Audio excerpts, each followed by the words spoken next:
Muy buenos días. El día de hoy vamos a continuar con este curso de medicina transfusional e inmunohematología. Vamos a platicar ahora un poquito sobre leyes, normas y reglamentos. Yo soy el doctor Aldo Gutiérrez, coordinador de inmunohematología, capacitación y enseñanza de CETS Jalisco. Y pues bueno, ya hablando directamente de leyes, normas y reglamentos, debemos tener algunas definiciones. Primero, ¿qué es una ley? Una ley es un precepto o un conjunto de preceptos, ¿sí? Dictados por la autoridad, mediante el cual se va a mandar o prohibir algo acordado por los órganos legislativos competentes, y esto dentro del procedimiento legislativo prescrito.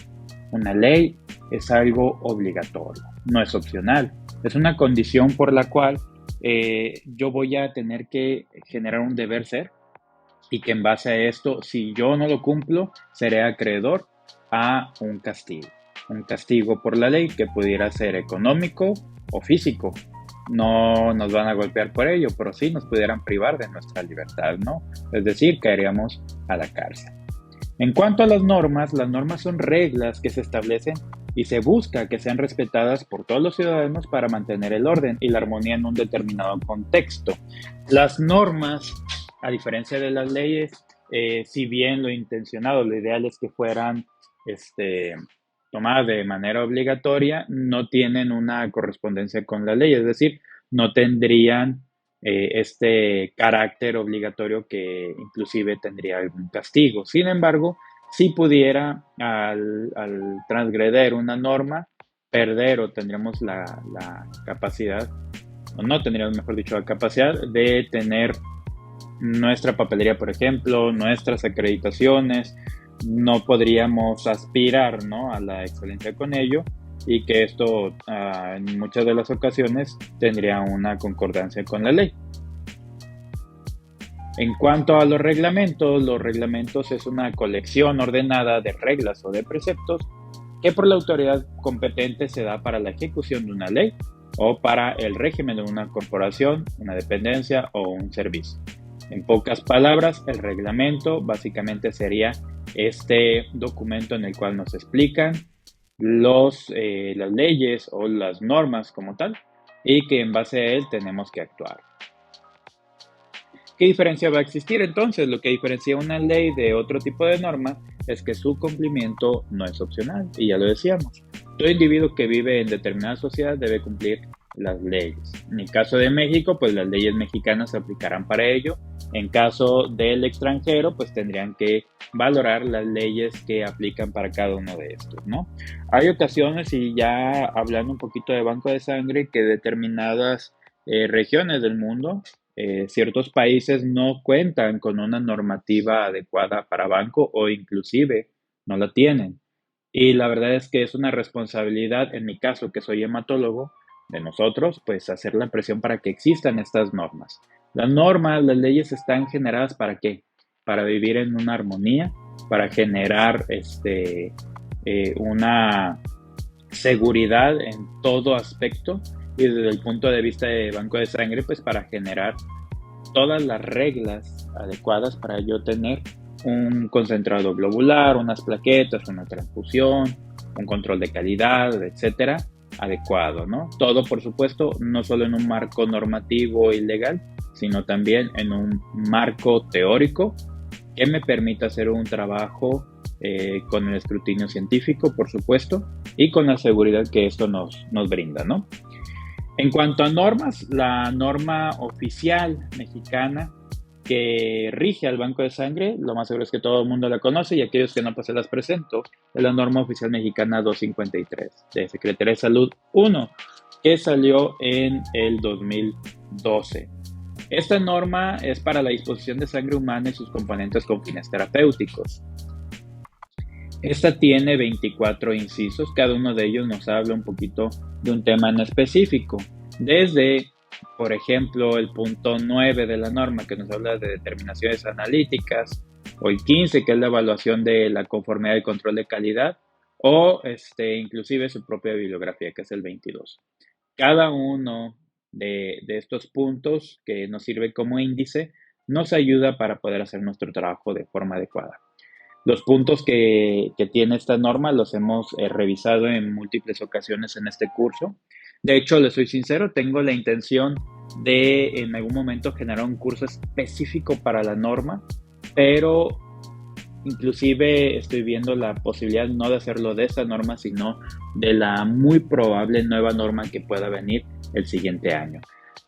Por eso no lo he generado propiamente. Si no se ve que vaya a haber nueva norma en los próximos meses o en el próximo año, pues sí me decantaré por hacer una valoración de esta norma en su totalidad para varios días. No se puede ver en un solo día una sola clase, ¿no? Muy bien. Entonces, del que sí vamos a tener que hablar con más profundidad, porque luego es el que menos se conoce, es de la Ley General de Salud. Y específicamente en el título 14, que es el control sanitario de la disposición de órganos, tejidos y cadáveres de seres humanos. ¿Por qué tenemos que hablar de órganos, tejidos y cadáveres? Porque la sangre, los componentes sanguíneos, se conocen o por la ley se determinan como órganos, tejidos o cadáveres. En este caso serían tejidos de seres humanos. Aquí hay algunos artículos que hay que tener siempre en colación. Por ejemplo, el artículo 315 nos dice que los establecimientos de salud requieren de autorización sanitaria y sobre todo los que son dedicados a, entre ellos, los bancos de sangre y servicios de transfusión. De hecho, este curso de actualización en todos los menesteres de medicina transfusional está diseñado precisamente para acatar esta situación y que ustedes puedan tener una autorización sanitaria con una licencia sanitaria, y dentro de los rubros que pide la licencia sanitaria es tener un personal capacitado, que eso lo veremos inclusive más adelante. Ese mismo artículo del 315 dice que la Secretaría otorgará la autorización a quienes cuenten con el personal, infraestructura, equipo, instrumental e insumos necesarios. Y esto en conforme pues, con lo que establece la ley y normas, ¿no? El 316 nos dice que los establecimientos van a contar con un responsable sanitario, que esta es otra de las situaciones. Entonces, yo quiero abrir un servicio de transfusión. Yo quiero abrir un puesto de sangrado, un centro de colecta o un banco de sangre. Necesito tener, como dice acá, personal, infraestructura, equipos, instrumental e insumos necesarios, pero a su vez también necesito un responsable sanitario. Para ello, pues se hacen exámenes de idoneidad, se les tiene que dar capacitación, tienen que tener un perfil, etcétera, ¿no? Entonces ya empezamos a tener lo necesario para abrir nuestro banco de sangre, ¿no? Nuestro puesto de sangrado. El 319 se dice que se va a considerar disposición ilícita de órganos, tejidos, células y cadáveres aquellas que se efectúen sin estar autorizadas por la ley. Es decir, si yo doy sangre y no tengo, por ejemplo, un responsable sanitario, estoy infringiendo la ley. Y no lo digo yo, lo dice el artículo 319 de la Ley General de Salud. Y esto, ¿qué puede pasar? Pues que llevaría o una multa o cárcel. Entonces, por eso nosotros tenemos que ser muy cautos en nuestro trabajo. ¿Para qué? Para no infringir la ley y hacerlo en conformidad con esta. El artículo 330 nos dice que los tejidos y células de seres humanos se pueden transfundir o se pueden utilizar cuando han sido satisfactorios los resultados de investigaciones. Es decir, si yo necesito de hacerle serologías y si está negativa, puedo disponer de esto. Si no he tenido un resultado satisfactorio, yo no puedo utilizar esto. Si lo hago, estaría ¿qué? Infringiendo la ley. El artículo 335 dice: los profesionales de las disciplinas de la salud deberán contar con entrenamiento especializado respectivo. Y esto es importante porque si yo no cuento con un entrenamiento especializado respectivo, y esto significa una licenciatura en química, o soy químico farmacobiólogo, una licenciatura en medicina, no se diga hematología como subespecialidad, o patólogo clínico, o algo que esté enfocado a esto, yo no puedo trabajar en un banco de sangre como un operativo, ¿no? Por supuesto, hay personas que no tienen estos perfiles de trabajo, pero están en otros puestos, ¿no? Hablando de intendencia o hablando de algún puesto administrativo que no necesariamente tiene que ser un profesional de la salud. El artículo 341 nos dice que la disposición de sangre, componentes sanguíneos y células progenitoras estará a cargo de bancos de sangre y servicios de transfusión. Y esto es importante porque luego quieren entregar sangre clínicas o lugares que no tienen el aval para hacer esto. Y eso es, adivinen, un delito. Y hablando de delitos, tenemos nuestro artículo 420, que dice que se va a sancionar con una multa de entre 1,000 hasta 4,000 veces el salario mínimo. Saquen cuenta, si el salario mínimo promedio está alrededor de unos 100 pesos y me ponen una multa de 1,000 salarios mínimos, pues ya le debemos al Estado 100,000 pesos, ¿no? O 400,000 pesos, dependiendo de. Y entre ellos dicen si violan alguno de los artículos, por ejemplo, el 315 o el 341 que requeremos. 341, si yo doy sangre y no soy un banco de sangre como tal, o el 315, que nos dice que solamente los bancos de sangre pueden disponer de ella, o que este mismo 315 nos dice que que los bancos de sangre o los puestos de sangrado tienen que tener licencia, tienen que tener personal, infraestructura, equipo instrumental e insumos necesarios. Ya desde ahí la ley es clara. Si yo estoy infringiéndola, me va a caer una multa de entre 1,000 y 4,000 veces el salario mínimo, un dineral. El 421 incluye algunos más. Sería de entre 4,000 hasta 10,000 veces el salario mínimo, que son 1,000,000 de pesos, tomando un promedio de 100 pesos de salario mínimo, cuando se infringen algunos de estos artículos, entre ellos el 330 y el 335, que los vamos a ver en más adelante, ¿no? Muy bien. Ahora bien, tenemos aparte de ellos el artículo 462, en donde dice que se impondrán entre 4 y 10 años de prisión y una multa equivalente una multa equivalente por 4,000 a 10,000 días de salario mínimo a quienes ilícitamente obtengan, conserven, utilicen, preparen o suministren órganos, tejidos y subcomponentes, al que comercialice o realice actos de simulación jurídica que tengan como objeto la intermediación onerosa de órganos, tejidos, incluyendo la sangre. Esto es importante, ¿por qué? Porque si ustedes agarran un paquete globular y lo venden o lo utilizan con algún fin ilícito, es decir, que no está dentro de esta ley, se van a ir a la cárcel 4 años o inclusive 10, dependiendo de lo grave que sea el delito. Y aparte les van a tumbar 1,000,000 de pesos. Entonces, a menos de que vayan a vender un paquete globular en más de 1,000,000 de pesos y que ese paquete les pueda dar 4 años de libertad en la calle, pues no lo hagan, ¿no? El costo es altísimo y es algo que es inmoral, ¿no? Este mismo también nos dice que si quien hizo esto es un profesional de la salud, se le suspenderá de 1 a 3 años el ejercicio profesional, e inclusive en caso de reincidencia 5 años o inclusive más.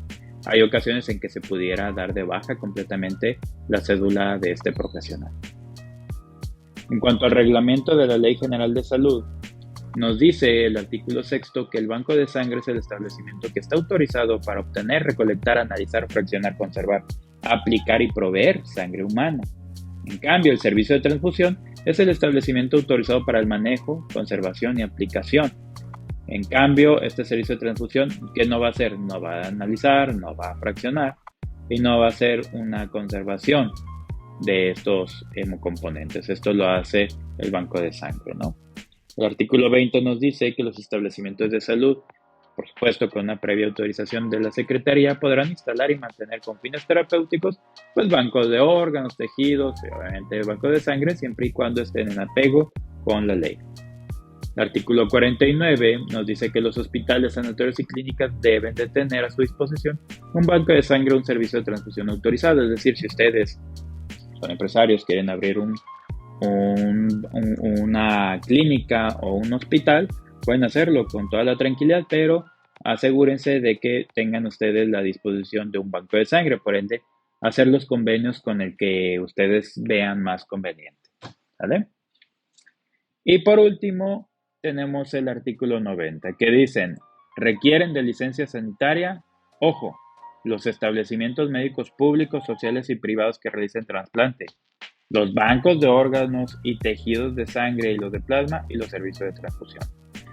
Y con esto culminamos con el artículo 90 de ley de reglamento de la Ley General de Salud, y que esto de hecho es a lo que nos atañe el día de hoy y estos días que han estado haciendo este curso de inmunohematología y en general de medicina transfusional. La razón de que Secretaría de Salud y su servidor decidieran que tuviéramos esta capacitación en línea es para solventar esta condición. Existe deficiencia en la capacitación del Estado y esto no es por otra cosa más que porque es un Estado grande y hay muchos químicos, hay muchos médicos, muchas enfermeras que requieren de capacitación y que desgraciadamente somos muy poquitos los profesionales de banco de sangre que tenemos el conocimiento para darlo. Y afortunadamente se abrieron los canales necesarios y se ha podido hacer esto. Eso es uno, y la otra que pues estamos en un proceso de licencias sanitarias y que pues requerimos de esto para hacerlo bien. Independientemente de la condición de licencia sanitaria del lugar en donde estén ustedes, el proceso de capacitación continua es vital para hacer una buena inmunohematología o una buena medicina transfusional, y cualquier elemento del saber humano se tiene que mantener actualizado. Entonces, esto sería todo por mi parte. Continuaremos con los demás temas. Hoy o esta parte del curso ya es la parte final de este curso básico. No es la última exposición, la última la verán en unos momentos más y continúan con esta lista de reproducción. Pero la intención sobre todo es que continuemos en apego a la ley, a la normativa vigente y al reglamento y a todo, para uno, por supuesto, no transgredir la ley y que esto nos adjudique una multa o la privación de nuestra libertad. Y sobre todo porque al apegarnos a esto, además de tener la seguridad legal de hacer un buen trabajo, pues realmente le estamos dando una seguridad al final a nuestra medicina transfusional. De mi parte sería todo. Un saludo a todos con todo mi corazón. Quiero que continúen con esto que es la capacitación continua y por supuesto siempre en apego de la ley. Hasta luego.